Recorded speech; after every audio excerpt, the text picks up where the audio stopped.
The first 7 events of the Camel Supercross Series have been a Team Honda benefit. But now, as the series rolls past the midway point, former Supercross champion Jeff Ward has vowed to change that. The Team Kawasaki rider missed the first 6 rounds due to injury, but is back and ready to rock and roll. Stay tuned for the most exciting race action you'll see anywhere. Supercross, it's next on ESPN. Hello, everyone. I'm Larry Myers for ESPN. We're in hot and humid Texas at the Houston Astrodome for round 8 of the Camel Supercross Series to find out if Jeff Stanton, who apparently has inherited Rick Johnson's winning ways, has also inherited Johnson's ability to dominate. To partially answer that question, Gary Bailey, who will be helping me bring you tonight's action, earlier today talked with Jeff Stanton. Thank you, Larry. In racing, there's an old adage, when you're hot, you're hot. And with me, the hottest rider on the circuit today, Jeff Stanton. Jeff, the question is, can you keep the heat on? Yeah, I can keep the heat on. I've won the last 2 Supercrosses in a row. I flew real well. I worked hard all week. I'm looking forward to doing real well here in Houston. When you're leading races, when you're leading a series, is it easier or is it harder to keep that momentum going? It's easier for me, knowing that I've won the last 2 Supercrosses. I've worked hard all week. It's been fun for me. It's getting fun for me. And I'm just going to ride a real smart race here and ride the best of my ability. And hopefully when the checkered flag drops, I'll be right up there. Larry, Jeff's looking for 3 in a row here at Houston. And if confidence has anything to do with it, I think he's got a good shot at it. Thank you, Gary. Stanton's confidence will be tested a little later in the program when it's time for the main event. Right now, though, let's look back at heat race action that took place earlier today. Doug Dubach, number 16 in the white Yamaha, was the first rider through corner number 1 in qualifier number 1. Chasing Dubach, a pair of Kawasaki's. Ron Lachine, number 4, and Dennis Hawthorne, number 35. Behind them, the rest of the pack gave chase, all looking for a top 5 finish and a transfer to the main event. Up front, Lachine wanted more than top 5 and got it with that slick block pass on Hawthorne to move into second. Behind the leaders, Team Honda's Guy Cooper, number 10, and Eric Kehoe, number 8 on the yellow Suzuki, occupied 4th and 5th, the final transfer position. Those riders finishing 6th and beyond try again in the semifinal. There are 2 semis with only the top 2 finishers going into the main event. There is still, however, one more chance. Appropriately, it's the last chance qualifier. The winner and only the winner of that event goes to the main. Cooper has made the pass into 3rd, but watch the bottom of your screen. The rider on the ground was early race leader Doug Dubach from Costa Mesa, California. Let's see how it happened. Here comes Dubach on the white Yamaha. And there, he came up short on the double jump. He was hit by Ron Lachine. Fortunately, no damage done unless you look at Dubach's ego. Dubach would later make it to the main by winning one of the semis. Ron Lachine, meanwhile, took the win, followed by number 10 Guy Cooper from Oklahoma. 3rd would go to Dennis Hawthorne, Eric Kehoe 4th, and Ross Peterson took 5th. Qualifier number 2 was a dogfight between Sean Kalos, number 24 on the white Yamaha, and number 5, Jeff Ward, riding a Kawasaki. An early season injury caused second-place Ward to miss the first 6 races of the season. The Mission Viejo, California native returned to action at the Daytona Supercross and scored an impressive second-place overall. Here in Houston, Ward is a heavy crowd favorite. The Kawasaki ace has won the last 4 years here in the Astrodome, and the crowd is looking for number 5. Behind Kalos and Ward, number 3 George Holland on a red Honda, and Johnny O'Mara aboard the yellow Suzuki were waging their own private war to determine 3rd. For most of the race, Holland from Kerman, California, held off the charge of O'Mara from Simi Valley, California. Then, in the late stages of qualifier number 2, O'Mara came alive with this pass. He took over 3rd, and it was Holland's turn to do the chasing. Johnny O'Mara, the 1984 Supercross champ, has ridden better during this 1989 season than he has in the past several years. Although O'Mara has not won this year, that could change today. Meanwhile, up front, it was Sean Kalos, the 18-year-old from Litchfield Park, Arizona, who off to the win, followed by Jeff Ward. 3rd place went to O'Mara, 4th to Holland, while Danny Storbeck finished 5th. We'll be back with a final qualifier after this. The Camel Supercross Series. Coming up is the main event. What you're watching now is a recap of the 3rd of 3 qualifying heats held earlier. The top 5 finishers from each of the heats transferred directly to the main. Taking the early lead in the 3rd qualifier was rider number 7, Jeff Stanton. Stanton, the Team Honda rider, has won the last 2 events in the series. Daytona last week and Atlanta the week before. Right behind Stanton, and seemingly not impressed with the points leader's credentials, is Ron Tishner from Palm Harbor, Florida, aboard a Suzuki. Absent from the leaderboard, and in fact from the event itself, is Team Honda's captain and #1 rider, Rick Johnson. The defending Supercross champ, who appeared to be well on his way to winning his 3rd Supercross crown, was injured at an outdoor motocross. It appears at this time that Johnson's Supercross season is over.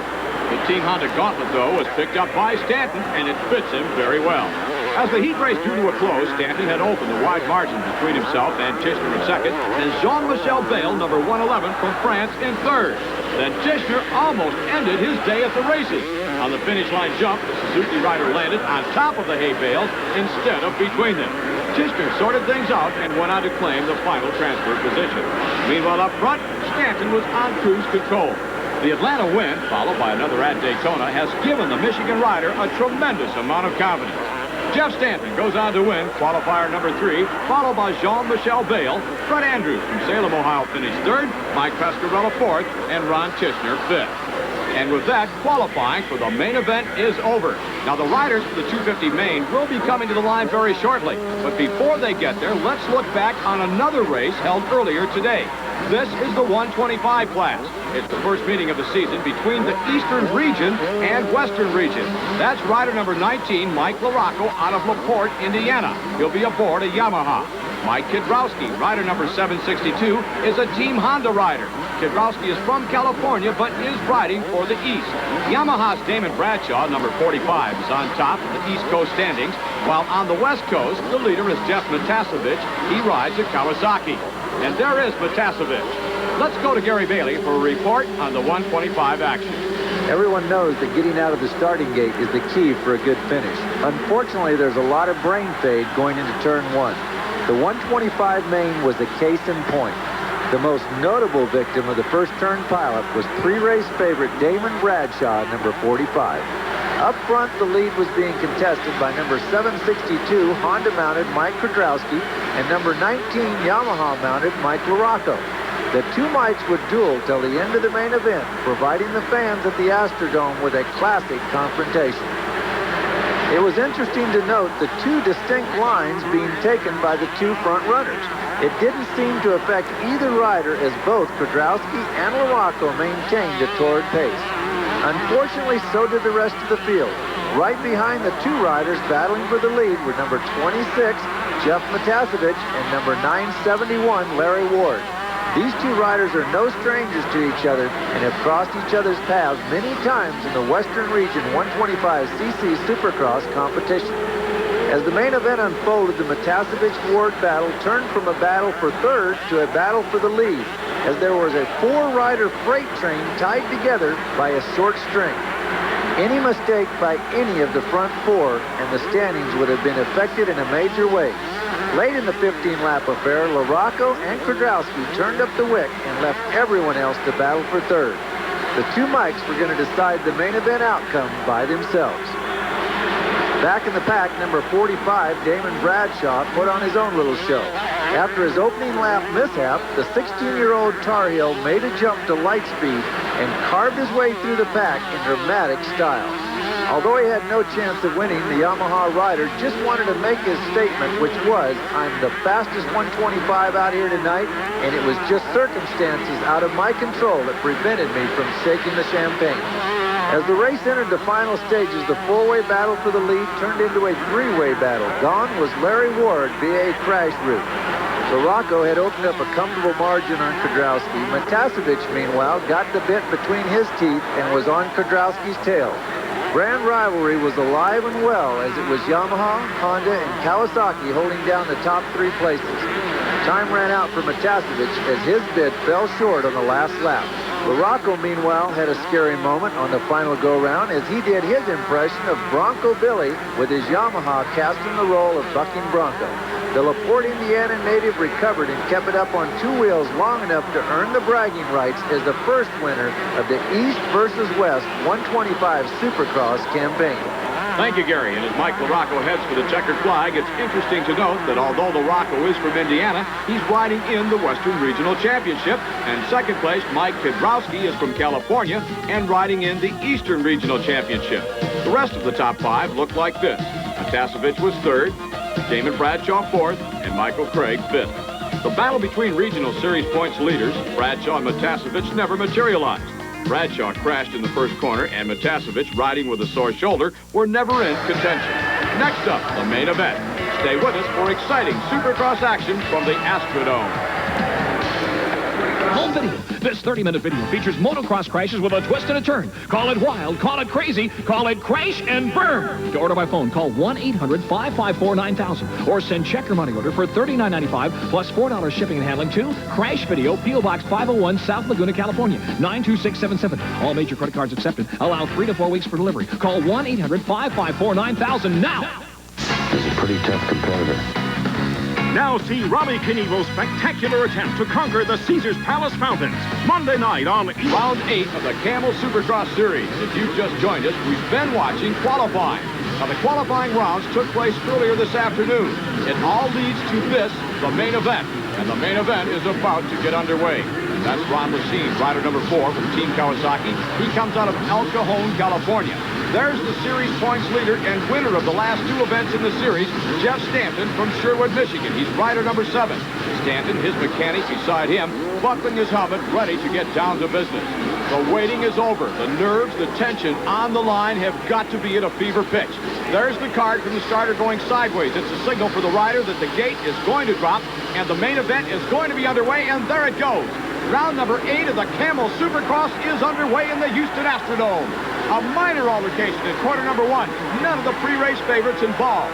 There's Ron Lachine on the inside on the green Kawasaki. He's number 4. He takes the good line and squeaks out the lead.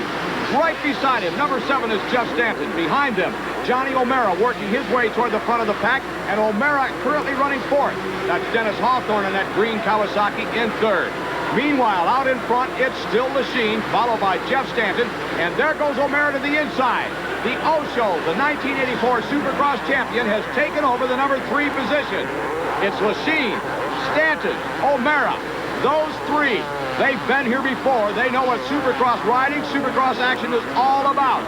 It's going to be a battle royal before this one is over. Only 2 riders have won main events in this 1989 Supercross season.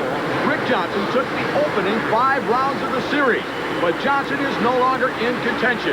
While practicing for the opening round of the National Championship Outdoor Motocross season, Johnson fell victim to a crash. As a result, his right wrist, his throttle wrist, was seriously injured. Now, Johnson has undergone reconstructive surgery. However, he is not expected to return to the Supercross Series in 1989. Now, Jeff Stanton, running in the number 2 position, is the only other rider to have won an event in this series. Stanton has, in fact, won 2 of them, the last 2. And there he goes to the inside of Lachine. He's looking for win number 3. He'd like to do it here in the Dome. He had a good line coming out of that corner on the inside, but Lachine simply outpowered him, outmuscled him, slammed the door, and Lachine holds on to the number 1 spot.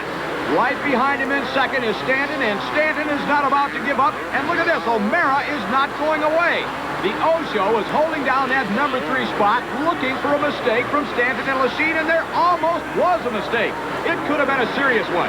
Stanton came down on the rear wheel of Lachine. He just nudged him ever so slightly. If he'd have hit him any harder, they both could have been off the track, and that's the type of break that O'Mara is looking for. Out in front, Ron Lachine is picking his lines very carefully. That could be a problem as this race develops. Lachine is more concerned with Stanton getting in front of him, and Stanton takes the lead. Lachine was worried about Stanton passing. He went way wide to try to keep the line away from Stanton, and Stanton simply squared it off and dove underneath Ron Lachine. Let that be a lesson to you. You've got to ride your own race in Supercross. If you worry about the guy behind you, he's going to knife you in the back, and that's what Lachine did, and Lachine nailed Stanton. He didn't like that pass. He come back and rammed Stanton. Let's go back and take a look at that pass again in slow motion. First, watch Lachine. He wants to monorail around the outside with a lot of power. But Stanton comes to the inside, heads directly for the hay bale. By the time Lachine gets there, Stanton is already there. He has to hit the brakes. Back to the live action, and nothing has changed. Jeff Stanton is out in front, Ron Lachine running second, and the Osho, Johnny O'Mara. O'Mara dives to the inside. O'Mara is going to take over second, and he does it. Johnny O'Mara is having a good year. The 1984 Supercross champion for the past couple of seasons has not put in rides that you were used to seeing Johnny O'Mara put in. This season, however, O'Mara has reversed that trend. The Osho has got the Suzuki working the way he likes it. He's got the power that he likes, and he has been on the gas. When we return, we'll see if O'Mara can stay on the gas and overhaul Stanton. Stay with us. We'll be right cross action from the Houston Astrodome, round 8 of the Camel Supercross Series. Rider number 4, Ron Lechien, just a few moments ago, was leading this race. Jeff Stanton passed him and took over the number 1 spot. Then it was Johnny O'Mara's turn. O'Mara on the yellow Suzuki passed Lechien to take over second. Now, just prior to the pass, I had mentioned that O'Mara was having a very good year. Earlier, we talked to the former Supercross champion about that. My speed's there. I just had a couple races where I've been in the top 3, but I haven't won one yet, and it's I'm far due, I think, overdue for one, and I'm hoping tonight to be the night I can pull this one out for the win. Johnny O'Mara is indeed overdue. The former Supercross champ had a healthy lead in the opening round in Anaheim, California, with a mechanical problem put him out. In round number 2 in Seattle, Washington, it looked like O'Mara was going to run away with that one, but he got over-anxious and fell. But as O'Mara said, he's been making progress, and this could be his night. Speaking of progress, the first Supercross was held in the Houston Astrodome way back in 1974. Progress? There's been a lot of it since then. Here's Gary Bailey with a look at what the riders were riding back then. We can talk all day about the differences between the bikes today and what was popular back in the early 70s when Supercross first got started. But unless you were there, words are not enough. Let's take a look at 2 Yamahas to see the difference between what was popular then and what's popular now. There are a lot of changes on the motorcycles from the older models to the newer ones. However, the biggest and most noticeable changes would be the suspension. The suspension, being the front and the rear, has a lot more travel than the old bikes. They also use a different design of fork, being an upside-down fork. On the back of the old bike, they used 2 shock absorbers on the backside, where now they use a single shock absorber built more up inside the motorcycle. The bike, having a lot more travel, absorbs the holes a lot better on the racetrack. The other thing that we have is the bikes are now water-cooled, where they were air-cooled and had large fins on them before. The cylinders now do not have fins. They have radiators for the water to go through and to cool the engine. The other thing that's a big change on the motorcycle is the disc brakes. They use disc brakes front and rear, where the old-style wheels used drum-type brakes. There are many other changes on the motorcycle, but these are the ones that you can see when you look at the motorcycle. Thank you, Gary. And as you can see, while we were away, Ron Lechien has put himself into more trouble. That's Jeff Ward, his Kawasaki teammate, right behind him. Now, Ward has not been a regular on the circuit this year. Ward, who has 2 Supercross championships to his credit, was injured in the opening round in Anaheim, California. Just 1 week ago, Ward, at the Daytona Supercross, pronounced himself fit and returned to action. Now, by his own admission, there is nothing left for him in this series but to act as a spoiler. And what he has in mind right now is spoiling the rest of Ron Lechien's day. The obvious question is, of course, the injury. Is Ward ready physically as well as mentally? Earlier, we talked to the Kawasaki ace. Well, I feel really good. The track suits my style. I have one here 4 years in a row, and I think it's because it's a physical track. And I'm always in good shape and prepared for this race, and I feel really good right now. It took me a little while last week at Daytona to get up to speed, but I feel comfortable today. And Jeff Ward not only feels comfortable, he looks comfortable out there on that Houston track. And look at this. Ward goes by on the outside of Lechien like he was standing still. Now, it could be because they are Kawasaki teammates that Ron Lechien moved over and let Jeff Ward by. However, Lechien has not been prone in the past to do that. Lechien feels if a rider wants to get around him, he's going to have to earn it, do it on his own merit, not because he moved over.